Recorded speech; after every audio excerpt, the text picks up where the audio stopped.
ओ तिमी त आसामको हो, त्यसो भए त तिमीलाई पिठा बनाउन आउँछ होला नि त नि भनेर मलाई धेरैजनाले भन्नुहुन्छ, यहाँ साथीहरूले पनि। अनि मलाई कमेन्टमा पनि भन्नुहुन्छ आसामको रहेछौ तिमी त पिठा बनाउन आउँछ होला भनेर। लेकिन अब मलाई त पिठै बनाउनै आउँदैन, त्यही भएर म चाहिँ नि ट्राई गर्दैछु पिठा बनाउनलाई। अनि यो चाहिँ नि बपना चामललाई चाहिँ नि मैले धोएर राखेको थिएँ। अनि त्यसको बाद मैले नरिवलहरू पनि कोरेँ, जस्तो मैले जानेको थिएँ त्यस्तै हिसाबले चाहिँ नि बनाउँदैछु। अनि यो मैले रेडी गरेर बनाएको त मेरो तावामा त यो टाँसिन्न। अब किचनको त हालत देख्नुभयो होला कस्तो भयो। अनि यो पिठा बनेको यस्तो खाले पिठा बनाऊ।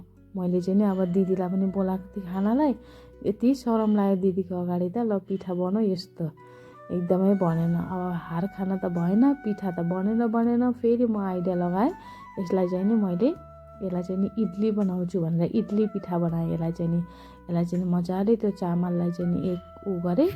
अनि त्यसको बिचमा चाहिँ नि नरिवल राखेर दुईजनालाई गोल गोल बनाएँ, गोल गोल सेपमा बनाएर चाहिँ नि राखेँ। अनि साथमा मलाई यो दिदीले पनि मद्दत गर्नुभयो।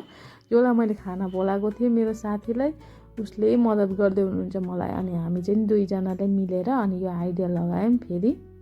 अब पिठा त बनेन, के गर्ने, वेस्ट गर्न त भएन, यत्रो सबै हेल्दी चिज थियो त्यसमा। अब बपना चामल त यत्तिकै हेल्दी भयो, साथमा नरिवल अनि फेरि त्यसमा ड्राई फ्रुटहरू पनि राखेको थिएँ मैले, अनि तिलहरू, कालो तिल।